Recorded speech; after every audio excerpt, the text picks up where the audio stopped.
ọ̀tọ̀ ní talent Masha Allah. ọ̀tọ̀ ní ògo méjèèjì ó súnmọ́ra wọn ni àmọ́ ìrìn méjèèjì ó jìn síra wọn. من عاش صفرا من الأخلاق والأدب. gbogbo ẹni tọ́lọ̀ ń bá bú ní talent ẹbí bàbá Alifulani léèrè gbogbo ẹni tó bá ti jíjì ìjì ayé ẹ̀ tó mọ̀ ọ̀rọ̀ sọ in tó bá wá sọ̀kàn ẹ̀ ni pé in tó wọ́n ṣe tó wọ́n fi lànà. Allah. Obede. wí. من عاش صفرا من الأخلاق والأدب. ẹni bá jíjì ìjì ayé ẹ̀ tó mọ orí kọ nǹkan àkọ́kọ́ tó mọ wọn sàlẹ̀ nígbà jẹ́ ń tẹ́ra mọ́ kínní ó dàgbé ní tí màá ṣe lànà. من عاش صفرا. أعوذ بالله من الشيطان الرجيم. بسم الله الرحمن الرحيم. اللهم صل على محمد وسلم. أم يحسدون الناس على ما آتاهم الله من فضله. صلى الله عليه وسلم. يا يوم محمد فقد آتينا على إبراهيم الكتاب والحكمة. Awiye Agba wa Ahmad Anabi وآتيناهم ملكا عظيما. إن إبراهيم كان أمة قانتا لله حنيفا ولم يكن من المشركين شاكرا لأنعمه اجتباه وهداه إلى صراط مستقيم. وإذ قال عيسى بن مريم يا بني إسرائيل إني رسول الله إليكم مولانا الفلاني مصدقا لما بين يدي من التوراة ومبشرا برسول يأتي من بعد اسمه أحمد. Bàbá wa Sheikh Ahmad اسمه أحمد. اسمه أحمد فلما جاءهم بالبينات قالوا هذا سحر مبين. أنا فرد من أئمة الهدى.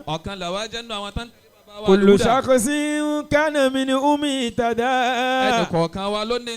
نحن أتباع لشيخ أحمد. تابع لمرفوع مرفوع المدى. نحن قوم سعدوا من أحمد.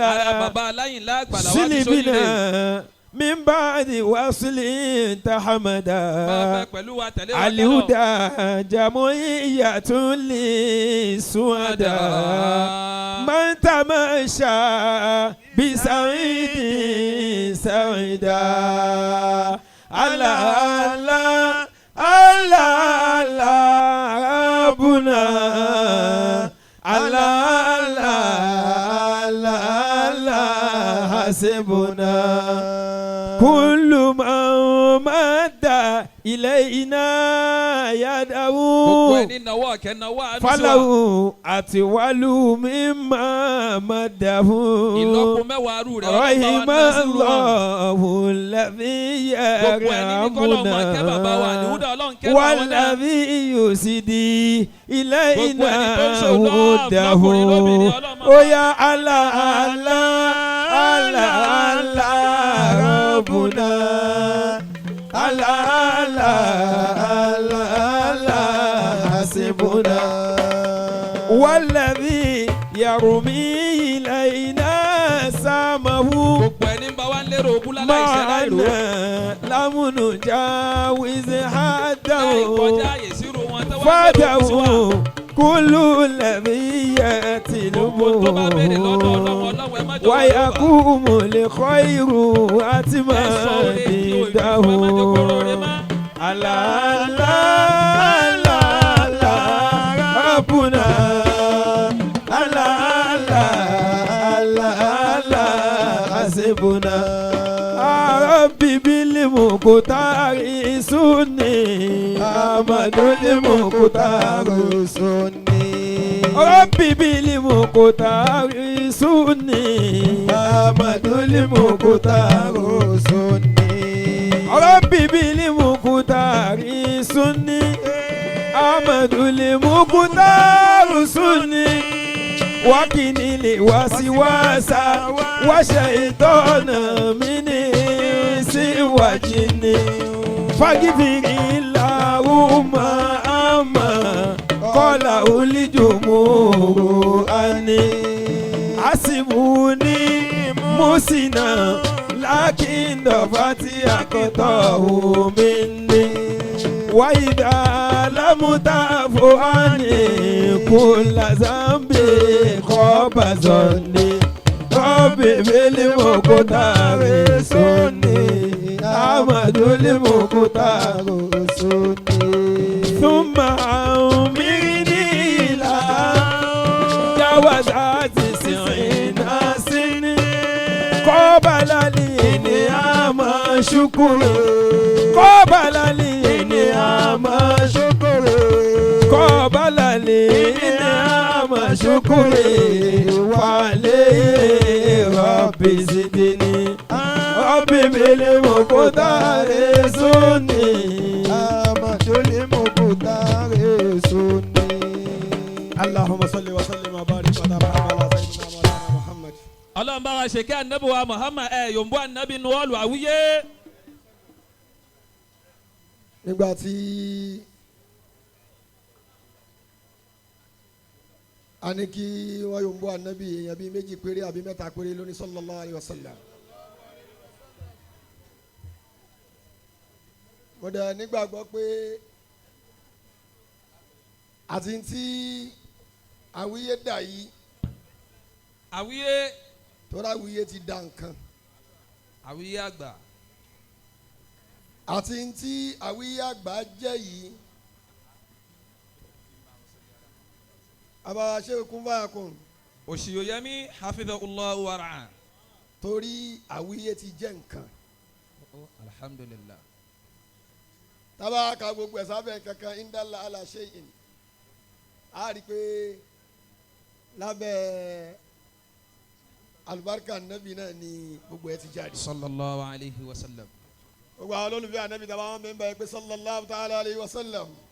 sallallahu alayhi wa sallam wa mimma zadani sharafan wa jaha. mi ò ní lò ju ìṣẹ́jú márùn-ún lọ àbí mẹ́wàá ó pọ̀ jù àmọ́ Awiye wọ́n jẹ́ wọn dẹ̀ ẹ́ láàmú mọ́ ó ti dùn báyìí. wa mimma zadani sharafan wa jaha. àbí ó dùn báyìí ni Awiye ó ti pọ̀ báyìí. iṣẹ́ kó dẹ̀ máa pẹ́ Ọlọ́run ti ń fún ẹ ṣe. wa mimma zadani sharafan wa jaha. ó máa kéré nínú átìsì tó máa pè yẹn báyìí kò sásìsì tó máa pèrò tí ò ní rérò o àmọ́ ó níwọ̀n bá ẹni tó máa pè èèyàn tó dẹ̀ máa rí èèyàn. mimma zadani sharafan wa jaha. Ajé Amadu Awiye àgbà pẹ̀lú ọjọ́ orí ìbò ló ti ṣe. mimma zadani sharafan wa jaha. kò síbi tẹ́ ẹ wò nínú họ́ọ̀lù yìí tẹ́ ẹ rí àwọn èèyàn mẹ́yàn níbẹ̀. mimma zadani sharafan wa jaha. Awiye ìbéèrè mi ni pé ṣé tálẹ́ǹtì náà dẹ̀ ni. Allah. mimma zadani sharafan wa jaha. láàrin ìṣẹ́jú márùn-ún yẹ Awiye ìgbà tó ń rò yẹn lọ́wọ́ ṣé ògo náà dẹ̀ ni. àbí ọgbọ́n wì. wa mimma zadani sharafan wa jaha. ní orí ìjókòó àríbàbà ọba àlù lọ ní àyẹ̀gbẹ́ ṣéwù. shehu wa mimma Baba Amadibo. zadani sharafan wa jaha. wakiditu bi akhimasi atawu suraya. ìyá wa ti mi nìyẹn àwọn ọlọ́lá ni káwá gbójú kó mẹ́ yẹn màmá wa káwọ́là ní o tún wá ra àwọn àfa gbogbo àwọn méjọ general nínú ilé nínú iṣẹ́ àwọn náà tún kí mi o ومما زادني شرفا وجاها. sórí ibi tí orí nǹkan àwọn méjọ ní àwọn jẹnẹra ní ومما زادني شرفا وجاها. ààrẹ wọn kọ́nẹ́ẹ̀lì àwọn àfáà lórí ìjókòó àwíyé àríbitá fi àga àwọn méjọ jẹnẹra sí. ومما زادني شرفا وجاها. àwọn tẹ́ tún jọ wà lórí fíìdì àwíyé ó tún pè wọ́n dáhùn kí ló lò. ومما زادني شرفا وتيها. alátiṣe àsorúkọ yẹn ń dáhùn nítòótọ́ wọ́n ní alátiṣe ló máa ń ṣe kí ni wọ́n máa ti ṣe ara ẹ̀. وكيدت Àwíyé بأخمتي أتوا ثريا. tí n bá ní kíkí ni màá fi èèyàn kíní àyín mi ò ní sọ nǹkan mi láàrin ìṣẹ́jú mẹ́ẹ̀ẹ́dógún gbogbo àwọn tó jẹ gbèsè kí n máa dákọ̀ wọn lẹ́ẹ̀kọ̀ọ̀kan náà ń bẹ lórí ìjókòó yìí. دخولي تحت قولك يا عبادي. bàbá wa tí wọ́n ń darí ìjókòó náà bàbá alikali حفظه الله ورعاه. tó yẹ sí pé ẹ ní bá dọ́ńtọ̀ níbì kan àfi kó jẹ́ sí pé ìjókòó tó nítumọ̀. يتصرف بمشيئة هذه الجلسة كيف يشاء. تصرف متيقن. ما شاء الله. wọ́n a máa darí rẹ̀ bí amatio torí lè tún kéré nínú àwọn ìjókòó tí dókítà ti ń darí.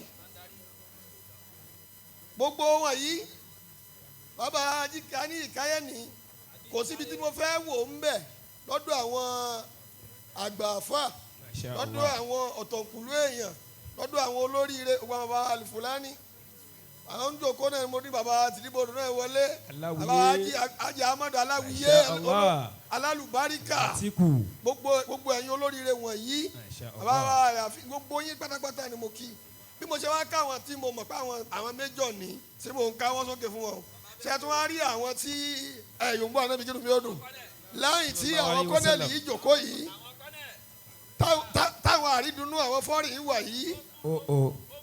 ومما زادني شرفا وتيها. táwọn ọlọ́rẹ̀ wà yìí àbáwá abẹ́lẹ́kọ̀ọ́ sọ́ni gbogbo wọn mẹ́ báwo ló ṣe páàsì lókè tó tún páàsì ní. wàkídìtù. àwọn àrídùnnú náà sọ̀rọ̀ rí báyẹn. wàkídìtù. wọ́n àdúró rí báyẹn. wàkídìtù bí akhmasi àtọ̀hún Thuraya. ajé Awiye àgbà aláti ṣe èní ọjọ́ dùnú ni ọjọ́ pẹ́ ni. Masha Allah. àmọ́ ọpẹ́ ẹ̀ tí màá sọ náà ni ó tún máa jẹ́ ọ̀rọ̀ fún gbogbo ẹ̀yin tẹ́jọ wà lórí fíìdì ni mo fi béèrè méjì kan lẹ́ẹ̀kan pé ògo leléyìí ni àbí talent. mani àṣà sífúrọ̀ mìnàlẹ́ àkọlákì wà lẹ́ àdàbí. tá bá gbé èèyàn wá rú bíbá yìí wá ṣe wá sí tó bá ba àkókò jẹ́ mọ́ olóde lọ́wọ́ tó bá ké odidi alukurani táwọn èèyàn sọ Allahu Akbar tó bá parí tán olóde ó mọ̀ kò sé ni pé ìmáàmù lágbájá tá a pè gbogbo àwọn tó yẹ kó fún wa ní nǹkan. ó sàfẹ́ sọ̀rọ̀ náà ni. ó sàfẹ́ sọ̀rọ̀ náà ni. ebi ọ̀rọ̀ yìí sàn pa. torí ẹ̀ mi ò palẹ̀ mọ́ pé mo fẹ́ wá sọ̀rọ̀ ńbẹ̀ mo kàn fẹ́ wá bá a dúpẹ́ ni. mani àṣà sífúrọ̀ mìnàlẹ́ àkọlákì wà lẹ́ àdàbí. bàbá wa ìmọ̀ọ́mọ̀ fà ń bẹ lórí ìjókòó mi ò lè ka iye àwọn àgbàlagbà àfáà tí wọ́n ń bẹ níyà yín bọ̀ lórí ìjókòó yìí ni mo ti wọ́n ń yà ní mo wá ń ṣe dìrásà ṣèkṣíyà àfáà wa Àwíyé àgbà mo ti wá wà lọ wájú mo ti béèrè pé ṣé tálẹ́ǹtì ni mo wá rí ẹgbẹ̀lẹ́gbẹ̀rún èèyàn tó nírú tálẹ́ǹtì tí àfáà Ahmadu Àwíyé. mani àṣà sífúrọ̀ mìnàlẹ́ àkọlákì wà lẹ́ àdàbí. tó ẹgbẹ́ ògo náà tún ni àwọn èèyàn àìmọye ológo tó ń kàn lábùkù ìkànnì máa ń lù káàkiri yẹn náà àbí yòówù ànábì kí ni mi. sallallahu alayhi wa sallam. mani àṣà sífúrọ̀ mìnàlẹ́ àkọlákì wà lẹ́ àdàbí. Àwíyé àgbà ọ̀tọ̀ ní talent Masha Allah. ọ̀tọ̀ ní ògo méjèèjì ó súnmọ́ra wọn ni àmọ́ ìrìn méjèèjì ó jì síra wọn. mani àṣà sífúrọ̀ mìnàlẹ́ àkọlákì wà lẹ́ àdàbí. gbogbo ẹni tó lọ bá bú ní talent ẹbí bàbá Alifulani léèrè gbogbo ẹni tó bá ti jíjì ìjì ayé ẹ tó mọ ọ̀rọ̀ sọ ní tó bá wá sọkàn ẹ ni pé ní tó wọn ṣe tó wọn fi lànà. Allah. ọbẹ̀ wí. mani aṣàṣìfúrọ̀ minali akọ́láàkì wálé àdàbí. ẹni bá jíjí ayé ẹ̀ tó mọ orí kọ nǹkan àkọ́kọ́ tó mọ wọn sàlẹ̀ nígbà jẹ́ ń tẹ́ra mọ́ kínní ó dàgbé tí màá ṣe là ní. mani aṣàṣìfúrọ̀ minali akọ́láàkì wálé àdàbí. gbogbo ọ̀nà táwọn èèyàn bá ti rí pé ibi tí tálẹ̀tì mi wà ní ibẹ̀ náà ni ó fọkàn sí pé ibi tí màá ti là nìyẹn. ṣé ó ń bọ̀ ṣé bẹ́ẹ̀ wá ni. Allah. mani aṣàṣìfúrọ̀ minali akọ́láàkì wálé àdàbí. Àwíyé àgbà ẹlòmíì ń kọ àgbákò orin ó kọ burúkú orin ayé ò gbọ́. Allah. mani aṣàṣìfúrọ̀ minali akọ́láàkì wálé àdàbí. ó túmọ̀ sí wípé lọ́dọ̀ ẹni tó ní tálẹ́ǹtì ló rò bíi pé tálẹ́ǹtì yujibu alayhi an-nasr. Allah.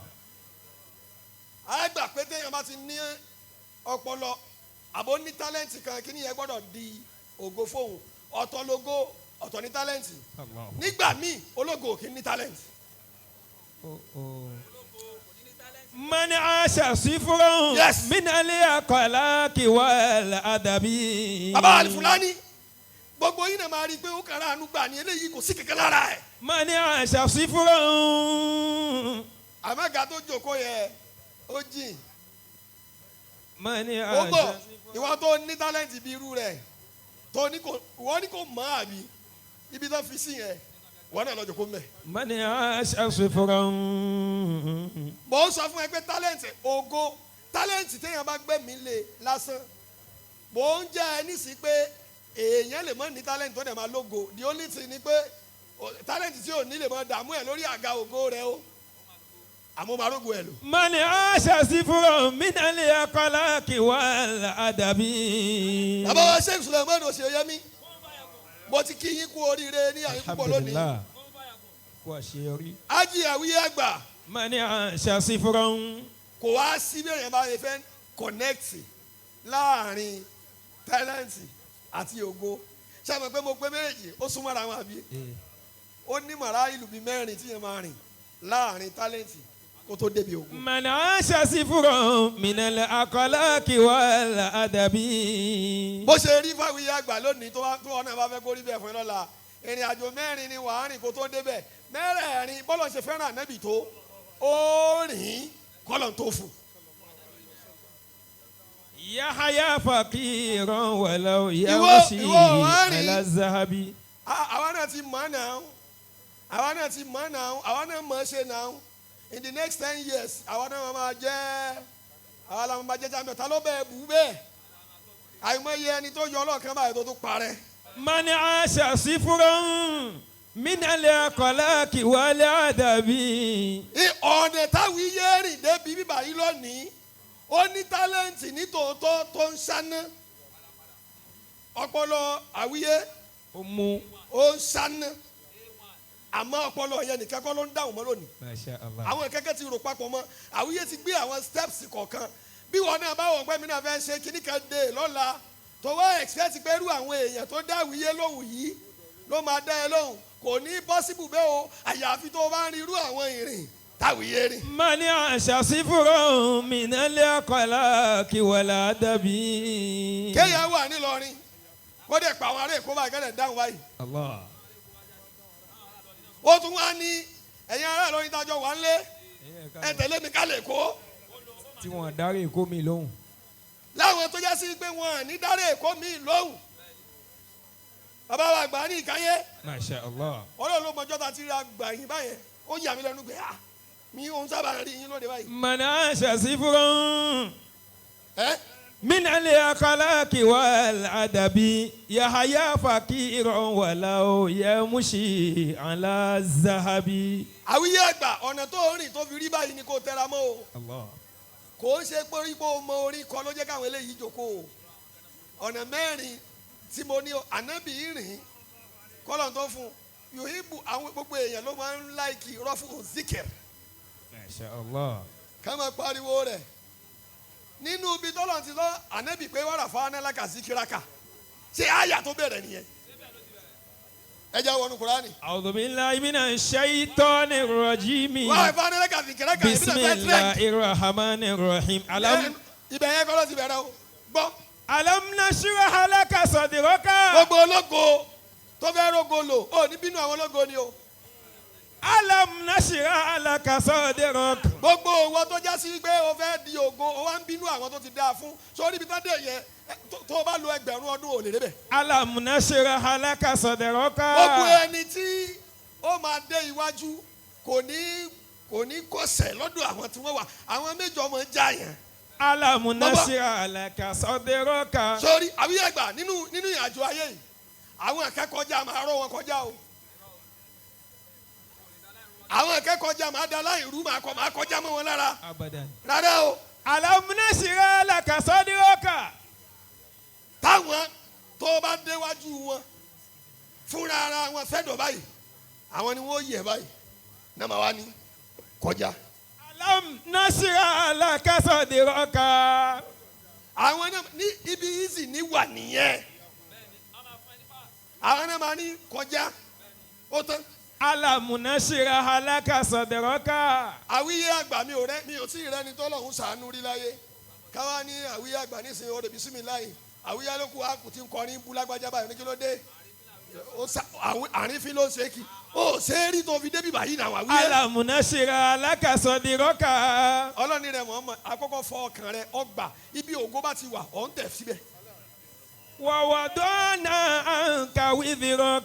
ó tẹ̀ Àwíyé Àgbà àtẹni tó kọ àtẹni tí ò kọ àtẹni tó tó àtẹni tí ò tó á fi ìwọ̀ àti àpọ́nlé fún gbogbo àwọn tó yẹ kó fi fún ló fi jẹ́ kí gbogbo àwọn èèyàn dé àyín lónìí níjọ́ Sunday lẹ́kọ̀ọ́ òde tí ò bá ní túmọ̀ àwọn èèyàn kì í lọ. Alam nashrah laka sadraka. Wa wada'na ọlọ́run anka kọ́kọ́ wizrak. ṣàánú Àwíyé ó ní ìtẹríba ìlàhádìn balẹ̀ Masha Allah. ẹlòmíín náà ó ní tálẹ́ǹtì kò níwà ní àwọn bá pè mọ́ nígbà tí gáàsì fásitì pọ̀. Alam nashrah laka sadraka. àyà àkọ́kọ́ nu. Wa wada'na anka wizraka. ẹlẹ́kẹ̀jì ń bẹ̀ nínú alámúnẹ̀sìlá nìyẹn o ọlọ́run ní wàá dán ní ànkà wìsìrákà o dẹ̀ ní dáhùn púpọ̀ jù tó bá fẹ́ débi ògo. Allah. bó ń bọ̀ èèyàn mẹ́rin lẹ́yìn táwọn èèyàn ń ṣépè fún rí pé eléyìí ò ní débi tó ń lọ tó dẹ̀ débẹ̀. Tó forí tulẹ̀ agbọ́n. eré ni àwàdà ni káwọn ní bó ṣe wà ọmọ yẹn kò lójú tì kò lè dé táwọn èèyàn bá ti bá yẹn bú pé ibi tí wàá dé ni ibi tí wàá dé náà nìyí. Wa wada'na anka wizraka. ọlọ́run ní ìrẹ́ Muhammad níjọ́ tó ń lólé ayé ẹ̀ bọ̀ kò sẹ́ni tó sàrífín rí tó Wada'na anka wizraka. ó máa ń rìn lọ́dọ̀ ẹni tó tu ẹ. Wa wada'na anka wizraka. àwọn tí ò tó ẹ ó tẹ̀ fún wọn. Wa wada'na anka wizraka. àwọn tó jẹ́ àgbàlagbà ní tí ẹ Muhammad báláyé wọn ò gbèpè lẹ́nu. Wa wada'na anka wizraka. wàá dẹ̀ sáf tó o bá ti sáf o lè débi tó ń lọ. Wada'na anka wizraka. Àwíyé Àgbà tá à ń sọ ẹ lẹ́ni àìmọye àyè tí Àwíyé ti sáàfù náà. ǹjẹ́ òjẹ́ lomi òde tó ń lọ nìyẹn pé tálẹ̀ǹtì ara mi yìí mi ò ní lo fẹ́nìkan àfihàn mi tálẹ̀ǹtì ẹ ò ní jáde àyàfi fúnra ẹ náà. Wa wada'na anka wizraka. Alladhi anqadha dhahraka. alẹ́ bí àkọ́ dọ̀sà ara kà ǹjẹ́ òjò débi tó dé nìyẹn o. Allahu akbar. wíṣírù tó bá ti pọ̀ jù nǹkan dọ̀sà àrùn náà ni ìmọ̀ káyìn náà ni. níráyè débi tó yẹ kó dé mọ́ náà ni. Alladhi anqadha dhahraka. ọlọ́dẹ pàdé ó ní wàrà fàánà. Na laka dhikrak. ìgbà yẹn ó ní rọ́fù síkìrì tó dé fún Àwíyé Àgbà báyìí ọlọ́run níjó burú fún Àwíyé Àgbà láyínláyé. mo wá àyín lẹ́nìí mo wá bẹ́ẹ̀ dúpẹ́ fọlọ́run ni mo wá àyín lẹ́nìí mo wá fẹ́ sọ fún ẹ pé ilẹ̀ àmọ́ mi fàkìdìmọ̀ gbogbo àwọn àgbàlagbà ni wọ́n wọlé yẹn gbogbo àwọn èèyàn pàtàkì òun ni wọ́n wọlé yẹn gbogbo wọn ti ń wọlé fún àfa wa Àwíyé ọlọ́run níjó bàjẹ́ láyínláyé. Àwíyé Àgbà jẹ́ ń bá wa bá ẹ dá ọpẹ́ bí mo ṣe máa ń dá ní ọ̀dọ̀ tiwa nù ọ̀dọ̀ sùlẹ̀ àbọ̀dọ̀ pé tí wàá fẹ́ gbọ́ náà nìyẹn. Masha Allah. La ilaha illallah. Masha Allah. Àwíyé mo bá ẹ dúpẹ́. La ilaha illallah. àdídùnú náà fẹ́ dúpẹ́. Allah Muhammadu Rasulullah alekore yanu kalamu ẹ jẹ́ ká jọ wí. àrídùnnú ó bá Àwíyé dúpẹ́. Àwíyé ọmọ aláti ṣe. Muhammadu Rasulullah àwíyé alukùnrin àná. àwíyé àgbà ẹni tó rí ṣe o ìwọ Ọlọ́run ni. fọ́nì fọ́nì ẹni tí ò ní o ìwọ Ọlọ́run ni. àwíyé ẹni tó kọ́lé sẹ́yìn dàbí tù àwọn náà ó ti gbà wọ́n. àlùmọ̀gádà ló ní kí n bí tu wọ́n ẹni tó rí ṣe. ẹwà àwọn náà ó ti dé wọ́n. fọ́nì ojú máa ṣe ń mọ iṣẹ́ Olúwa ni. ẹ̀wù bó ṣe ń ràn. àwíyé súnmọ́bì bàfẹ́fẹ́ ṣe ń fẹ́. iṣẹ́ Olúwa ni. ẹ̀fọ́ òbóró ṣe ń ràn. iṣẹ́ Olúwa ni. olódìdé bàbá rí bẹ́ẹ̀ ìwọ ló dá mi èmi ò gbàgbé rẹ o. Ọlọ́run jọ̀wọ́ dákun mọ́ gbàgbé mi. àyílá àyílá ẹ̀wì dáadáa àyílá.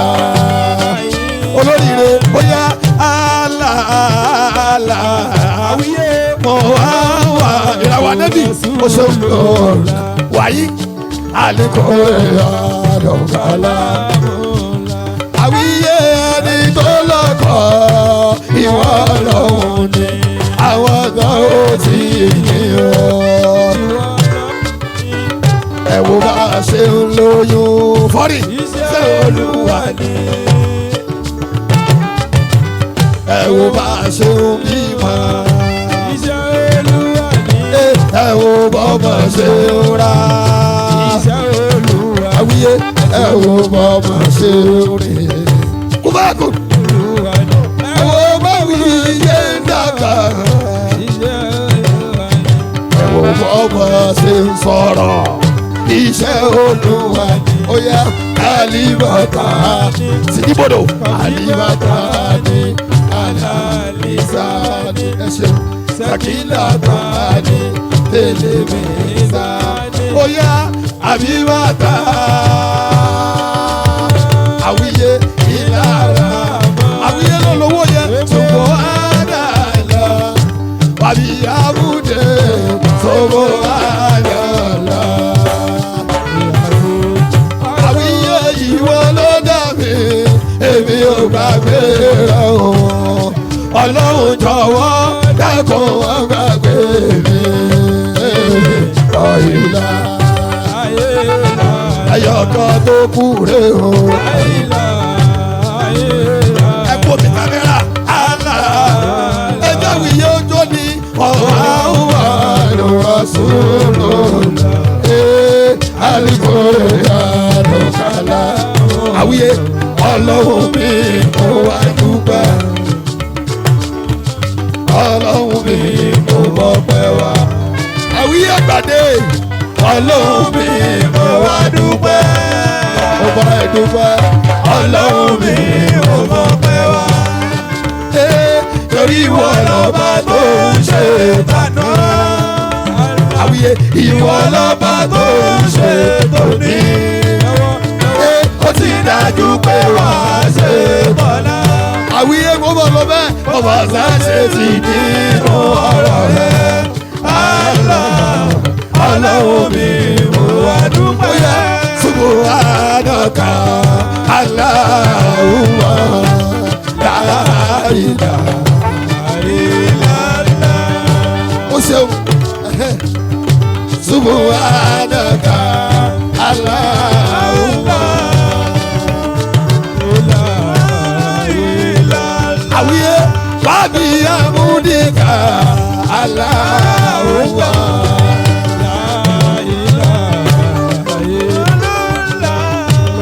wàtàbáràkà jalaluka.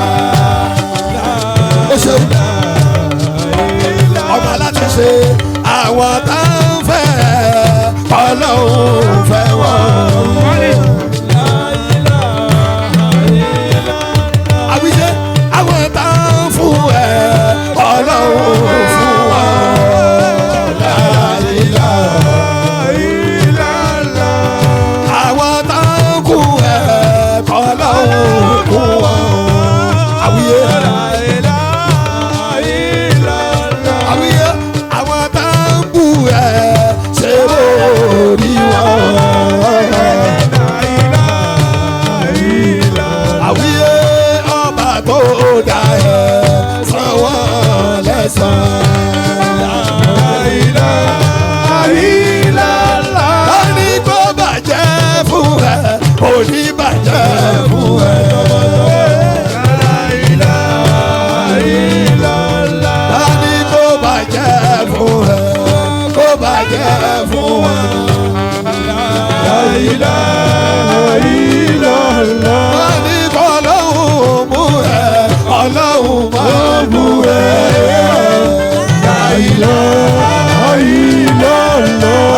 ilaha illallah. La ilaha illallah. Bàbá àgbà láti ṣe ẹkú oríire.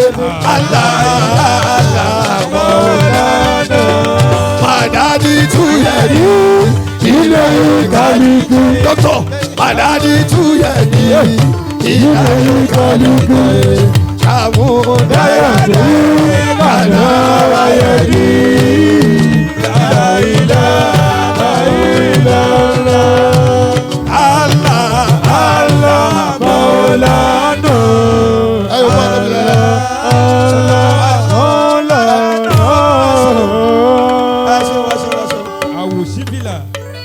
Látàkùn Muhammadu Rasulullah àwọn òṣìṣẹ́ ìlà oṣù Ànábì tún máa sọ̀pọ̀tì ìmáàmù àgbà Awiye pẹ̀lú owó 2 million naira.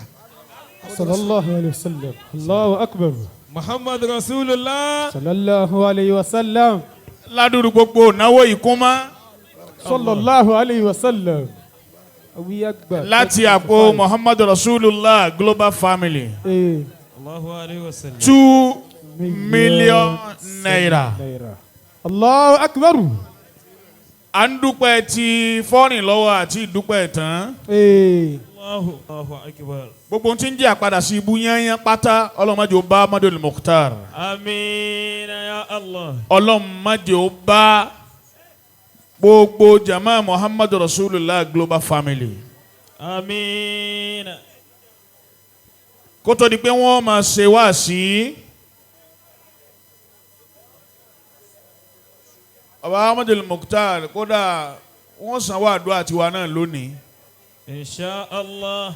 Yóò sì jẹ́ owó tí ó kì í abẹ́bùn tí ó kì í ọ̀kanu méjèèjì náà ni.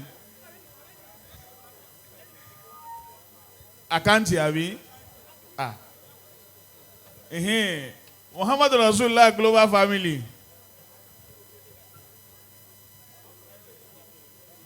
òkúrọ́.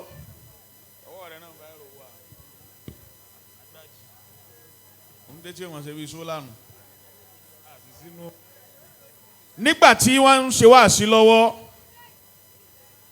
mo kí alhaja wa Shakira Adébọ́lá ti Díbodò Korean babe Ọba Ahmad Almukthar Ọlọ́run jẹ́ bali dáadáa.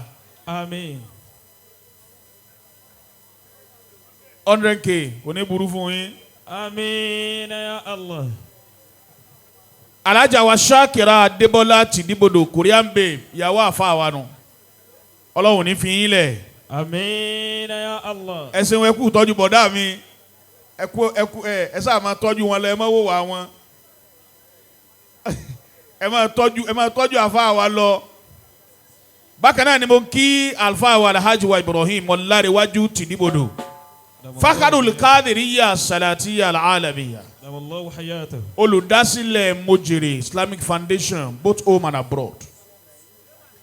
Alhaji wa Murtadha Adekanye Akpa Baba Akpa of Lagos, Baba Akpa of Nigeria. Bẹ́ẹ̀ ni mo kí aláníyàn rere oníwà rere ẹni tẹ́mi máa ń wò wípé táwọn èèyàn bá jọ ayé olójú yóò túbà yóò túṣẹ bí àwọn Yorùbá fíìmù.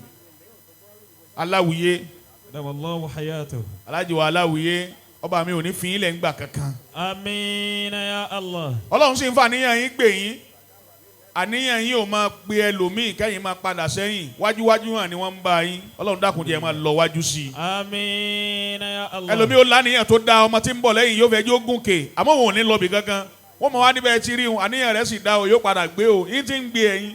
Alhamdulillah. Wájúwájú náà ni wọ́n ń bá yín ẹ̀ ní dúó àwọn náà ò ní padà. Àmín. Gbogbo ọ̀rọ̀ yín là máa gbọ́ ẹ̀yin ó máa ti àwọn èèyàn síbi oríire báyìí ẹ̀ sì ní kanra ẹ̀ dàbí bọ̀dá mi aṣíwájú mi bàbá mi Ọlárẹ̀wájú Al-Fulani. Allahu hayatahu. Olùdásílẹ̀ àti olùtukọ̀ Sẹ̀bílù Najat. Ọjọ́ tẹ̀ tí wàá ń pín oore Sẹ̀bílù Najat tẹ̀ tí ń pín oore sóde tí yín náà pín ni oore yín ò pín ọba tí ò jẹ́ kó oore yín ó pín májẹ̀mí yín ó pín. Àmín. Àwọn tí wọ́n mọ iná wà Alhaji Ilà Kádírì Ọlọ́run má jà máa wá wọn pé ẹ bá wa sá àrí Fúlàní àrí Lárẹ̀wájú Ọlọ́run dákun má jà wá yín tì. Àmín. Lẹ́nu wẹ́rẹ́ ń jò ní Aláwìyé sì tún ju múra kan sí Sọ́íbùl Bàyán bẹ́ẹ̀ bá ti sóore fáàfáà lọ́dọ̀ tèmi gbogbo wa ló sóore fún torí bàbá rí inú àfáà tí ó máa sóore fáàfáà ẹgbẹ́ wa ẹ dákun bó la fẹ́ là báwọn alùbárà wọn máa pè wá ọlọ́run ní fi ilẹ̀. Àmín. a fẹ́ máa lọ síbi nínú tá a torí ẹ̀ jòkó òun náà ni launching of the album gbogbo ẹ̀yin olóríire tẹ̀síndé ni mo kí àmọ́ wọ́ọ̀kù èyí ẹ dákun ẹ máa jáyé owó àmẹ́ ọba wa gba Fúlàní ẹ ní máa padà sí ibú. Àmín. ẹ bá ń fún àwòsí crown láyé ẹ bá ń fún àwòsí villa láyé on the 18th of next month láwọn máa pàdé ní Paman ní Ìlọrin lọ́dọ̀ àwòsí villa. ẹ dákun ẹ bá ń jẹ́ wọn jòkó tíbẹ̀ yẹn ò bá farabalẹ̀ kò ní wà òkè Àwíyé ẹ máa wá bọ̀ wá ẹgbẹ́ mi ń bí oníṣẹ́ tẹ́ ẹ fẹ́ ṣe ẹ fi yín ìwé fáwọn èèyàn Àwíyé ẹ rán àwọn èèyàn ń ṣẹ́ ẹ rán àwọn èèyàn ń ṣẹ́.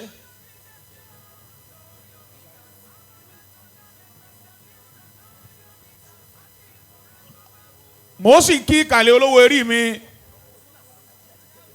ọlọ́run má fọ́ bá wa dọ́ba bòmí bàbá ọba àlù lọ ní àti gbogbo agbègbè rẹ̀. Sheikh. wa man kana yardha Sheikh.